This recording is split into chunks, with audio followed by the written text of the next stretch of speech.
Je lisais cette semaine sur Facebook un article qui disait que finalement Jésus n'a jamais existé.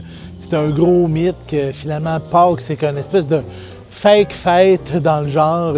On dit aussi que les phénomènes religieux, c'est quelque chose de très marginal. Un peu comme si ceux qui ont une spiritualité sont des genres de freaks qui ont besoin d'une béquille dans leur vie. T'sais. C'est Vendredi Saint. Aujourd'hui, c'est Pâques bientôt.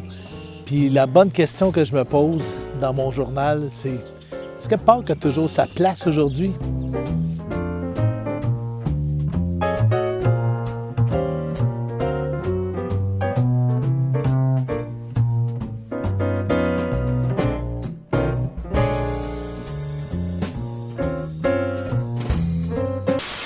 Est-ce que Pâques a toujours sa place aujourd'hui en 2021? Hé hé! Ben, je dirais, surtout en pleine période de confinement, c'est notre deuxième Pâques confiné. C'est bon des fois de prendre des temps d'arrêt. Ah oui, vraiment. Oui, la vie est toujours comme ça. On a notre calendrier en fonction de des moments où on prend un temps, une pause, pas juste pour se reposer, mais des fois pour faire le point. Ben, évidemment, demandez-moi pas à moi si c'est important en Pâques, là. C'est sûr que oui, là. Un moment d'arrêt où on se remet devant ce que Jésus a fait, ce que Jésus a accompli. J'ai déjà dit dans une de mes capsules que l'Évangile, c'était une vérité parce que c'est un fait historique. Jésus a vraiment existé. Donc, tous ceux qui nous arrivent avec des arguments historiques comme quoi Jésus n'a pas existé, ben, il faudrait qu'ils refassent le devoir, c'est bien clair. Personnellement, j'aime ça voir la fête de Pâques comme une espèce de combo qui commence le vendredi puis qui se termine le dimanche. D'un côté, tu as Vendredi Saint, qui est la journée de la crucifixion de Jésus, le moment des souffrances, le moment de l'agonie, le moment où Jésus est allé jusqu'à la croix et mourir pour nous. Fait que c'est déjà un premier aspect d'introspection vraiment, vraiment, vraiment profond. Puis de l'autre côté, ben, il y a Pâques. Pâques, c'est le moment de la résurrection, de la gloire, de la victoire, la victoire de la vie sur la mort. Puis ça, ben, c'est un moment de louange et d'adoration extrême aussi. C'est comme un sucré-salé ou un mi-figue, mi-raisin, whatever. Les deux vont ensemble. On ne peut pas séparer Vendredi Saint de Pâques. C'est les souffrances et la gloire. Ça me rappelle ce que Jésus disait. Si le grain qui est mis en terre ne meurt, il ne peut pas porter de fruits. C'est une vérité. Tout le monde veut aller au ciel. Oui, mais personne ne veut mourir. Hein? C'est un chant populaire, il y a un petit bout de ça.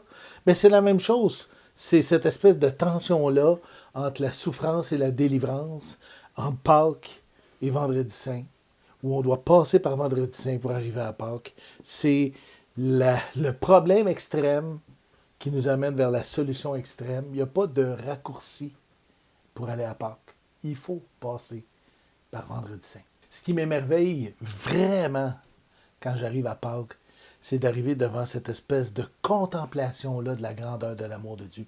Jusqu'où Dieu a été prêt à aller pour nous ramener à lui.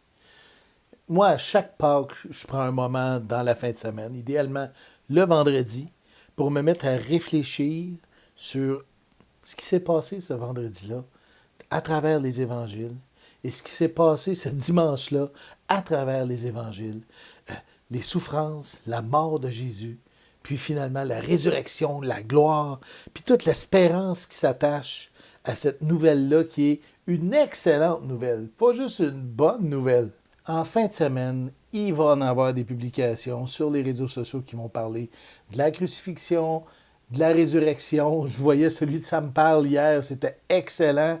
Mais écoute, ce que je te propose, c'est de t'arrêter. Prends un temps, arrête-toi, puis laisse-toi envahir et imbiber, j'aime le mot imbiber, par cette histoire fantastique d'amour de Dieu pour chacun de nous. Lis-le à travers la Bible, toute l'histoire de la passion. Hein? On appelle ça la passion, justement parce que c'est une histoire passionnelle de Dieu envers nous. Et qui se termine à un moment culminant qui est la résurrection. La résurrection qui nous amène à dire « Wow, Jésus est vivant aujourd'hui, à chaque jour, jusqu'à son retour. » C'est notre deuxième Pâques en pandémie, puis confiné. Il ne faut pas se laisser démoraliser. Il faut fixer nos yeux sur les bonnes nouvelles. La bonne nouvelle de Jésus, cette bonne nouvelle-là qui nous montre jusqu'où Jésus est allé le vendredi saint, jusqu'à la croix, par amour pour chacun de nous, et jusqu'où la gloire de Dieu est allée en le ressuscitant, parce que la mort ne pouvait pas le retenir. Écoute, prends le temps cette semaine, prends le temps en fin de semaine de t'arrêter et de réfléchir et de lire sur cette super belle nouvelle-là. La semaine prochaine, capsule 2 minutes, quelqu'un m'a demandé comment je fais pour rester focus quand je prie vers Jésus. C'est vrai que c'est une bonne question. On va répondre à ça. Fait qu'une belle semaine, une joyeuse Pâques, un bon vendredi saint, puis à plus!